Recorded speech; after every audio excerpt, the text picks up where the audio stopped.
Hi everyone, my name is Paige. I wanted to tell you guys about a sewing pattern that I will be making up in this video. It is Simplicity 1080. It is by this woman named Dottie Angel, who apparently has a huge blog following, but I have never heard of before. It is like a sack dress. It has some darts near the bust that have little waist ties in them, and you tie the waist ties and it cinches the waist. Otherwise it's just kind of a trapeze dress. Has these pockets on the front. While I don't love the fabric choices, they scream kind of like Holly Homemaker to me. And like I have my own garden where I grow beets and that's it. I definitely am not going to be mixing and matching fabrics like this. And I'm probably not even going to be putting the bias tape on the outside of the pockets. It just makes the patch pockets look really patch pockety. So I did cut this pattern out already, the pattern pieces, and then I promptly lost the pocket piece. And I just want to send a big ups to Simplicity for sending me the PDF pocket piece, which I immediately spilled coffee on as soon as I cut it out at my desk job, which I probably shouldn't be doing, but sorry guys. But let me show you the fabric that I'm going to be using. It's like a really fall kind of floral. Oh, it's a rayon challis. I know some people say challis, and I know some people say chalice. I know it's not chalice, but this is it. It's really beautiful. It's got a nice drape. I think it's gonna make it look a little bit nicer. This is actually, I think, the front pattern piece. I've already cut it out, but through the magic of, it's not cinematography, YouTubeography, I'm going to show you cutting it out and all that fun stuff. But look, it's huge. So I did make a muslin, and actually, I could probably go get the muslin, put it on for you. One second. Magic, I'm now wearing the muslin. Okay, so the muslin, let's see how far I need to back up. I'm in my basement, so I have a good amount of room. The muslin bust darts, or they're not darts, they're pleats. They are way too high. And the ties, I'll tie them so you guys get an idea. I twirl everything just because I have kind of a weird body and I'm kind of chesty, so it makes things difficult. And I want to point out to you guys how ridiculously high these are on me. I'm pretty well endowed, I will say that, but I kind of made a mark, and I think I want the bust pleats about 2 inches lower. So I just marked it on my pattern. They're just pleats. I didn't have to alter the pattern at all. I'm going to base the pleats in where they are here on the new pattern, so this new line, and kind of check it out and see if it looks good, and that way if it doesn't, I can just take it off. So for this pattern, you'll need 2 to 3 yards fabric, 2 packages of single fold bias tape, and 1 package of double fold bias tape. And it's a super easy pattern to cut out. The main complaint I had were that the pattern pieces weren't nested. So that means if I wanted to grade to a larger size, I would have to cut out both pattern pieces and try to like finagle that, and it made it a little bit more complicated. Once you're done cutting everything out, you're going to stay stitch the neckline so it doesn't stretch when you apply bias tape. Then you're going to construct your pockets. It's just a simple box pleat.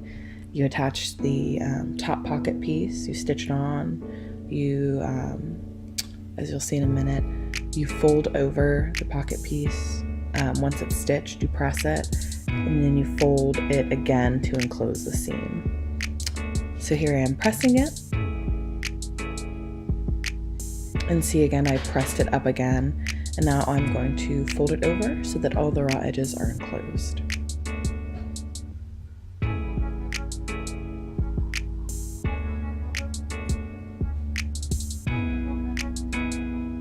And I've been using Wonder Pins recently, these clampy guys, because we've got babysitting a dog and I didn't want her to eat any pins like my dog did once. And then you just top stitch it, make sure you're catching everything so everything stays nice and compact. Then you use the double fold bias tape to finish the edge of the patch pocket. Again, lots of wonder clips. I'm bad at keeping track of pins, and sometimes it's just safer for me to use these. So the next step is hand basting the double fold bias tape in place. I don't see there's a reason why you couldn't machine baste it, but I don't mind hand stitching. In fact, I do more of it than is necessary a lot of the time, so I just did that.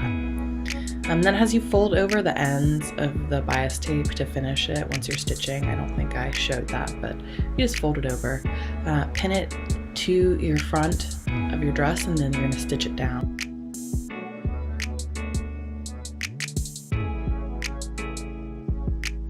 So there's the pocket placement. I kind of marked with a safety pin where I wanted the pleats to go maybe. This is my dress form and it is padded out to my size, so it's a pretty good, accurate description.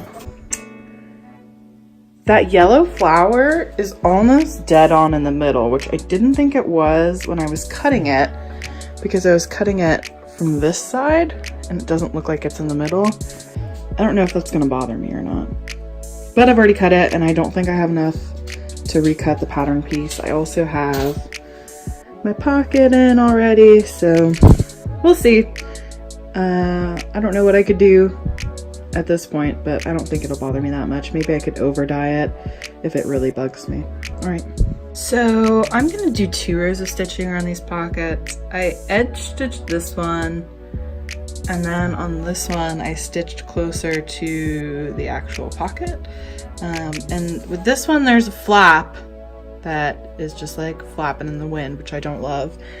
And this one, I'm afraid the pocket's actually gonna end up slipping out because I didn't catch the entire thing. So I'm gonna do 2 rows of stitching.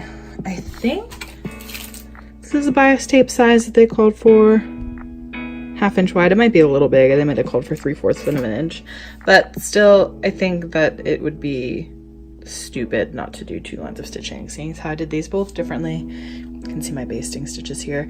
And just because I want them to be secure, because I'll probably put my phone and money and stuff in them, so can't have anything falling out.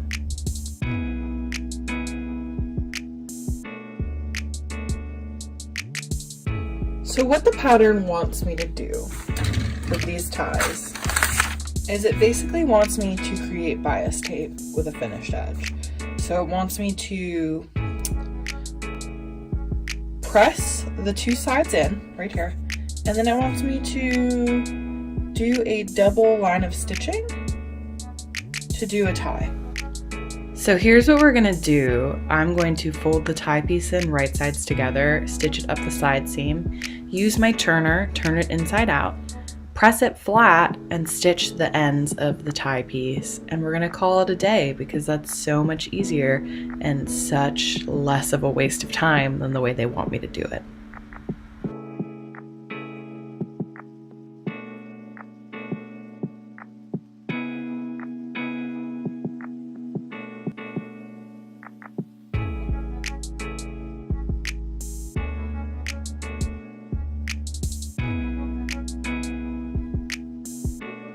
Wow, look, I just zipped it up the side and pressed it, and we're done. It took probably 5 minutes tops to do both of them. It just seems silly to do it the other way, but minor quibble. Moving on. So I wanted to show you guys where the pleat marking is and at the height at which I would want it. It's about 2 inches lower. Just check that on your muslin. I know that I'm more well endowed, but I feel like if you have any boob, it's gonna be a fitting issue for you. So now we are going to pleat under the bust. That kind of acts like a dart, and you're going to enclose the waist tie in the pleat. So make sure you're doing it really securely. I did it the first time around, put it on and wore it around for a little bit, and then the tie started coming out of the pleat. So just maybe give it a little reverse back stitch action. Then you want to press it, and after you do that, you're going to sew the shoulder seams together. I'm using French seams, so it might seem weird that I have my fabric wrong sides together, but the way you do a French seam, and I'll show you just this once, is you put your fabric wrong sides together, divide the seam allowance on your pattern by half, and you're going to make that your new seam allowance. So stitch up, if it's a 1/2 inch, it would be a 1/4 inch seam allowance. So you stitch it up, wrong sides together, you trim the seam allowance, you press it, and then you flip it inside out, and then you're gonna stitch the other remaining seam allowance together, and it encloses everything, and you kind of get like a flap on the inside that's enclosed for your seam. I always do this for lightweight fabrics. It just makes it a little bit nicer, and I honestly hate getting my serger out even though I own one. So now you're gonna spend the next 8 years of your life finishing things with bias tape. It's pretty self-explanatory. I like my bias tape finish on the inside. If you liked your bias tape finish on the outside, you would do this whole process, but you would be applying the bias tape on the first go around to the inside or the wrong side of your fabric. So you just stitch it on, and you're going to press it down so that it's on the inside. And then some people finish their bias tape with machine stitching, but I find that when I do that, it kind of gets wonky and weird. So I always hand sew my bias tape. I use a catch stitch. I enjoy hand sewing though, so if you don't enjoy hand sewing, this isn't like a necessary step. I just think it looks a little bit nicer, even if your stitches aren't like super profesh. So the armholes were really stupid, and I think it needs a little bit more of a grown-on sleeve to work well for this. I had a hard time understanding the instructions, so maybe I'm not doing it quite right. I attached it to the dots on the pattern where it says that the sleeve will be, and then I just turned it in like I did the neckline. And then I just tried to enclose the edges of the bias tape inside my French seam, but I didn't get all of it and I kind of missed it.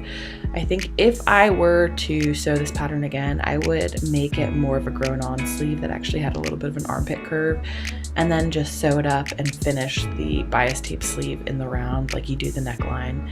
It just doesn't make sense to me this way, and I think the fit would be a little bit better if I did it the other way. I'll let you guys know if I do it the other way and show you the difference later. So sewing side seams, I'm using French seams, but I'm not going to show you all the steps. Just sew your side seams however you'd like. Or maybe I did show you some of the steps, just not the pressing in between. Like I said, it was hard to catch the bias tape ends. So I use my dress form to even up my hem. I've let the dress hang for 24 hours. Drapey fabrics will kind of wobble, and if you don't let them hang, you're gonna have a very uneven hem. I am just doing a simple double fold hem, and I am also going to hand stitch this just because I've hand stitched all the other finishing on the outside of the dress, and I like doing hems. I'm just catch stitching it. Even though I am in my pajamas for winter, which should never see the light of day and make me look like a big lump, you know, you sew when you can. And here's the finished dress. I really like it. I think it turned out much better than I anticipated, even though I had all the issues. I will say that if I made it again, the neckline is really wide and I had to put on a strapless bra. So just keep that in mind. You might want a less wide neckline than what is on the pattern.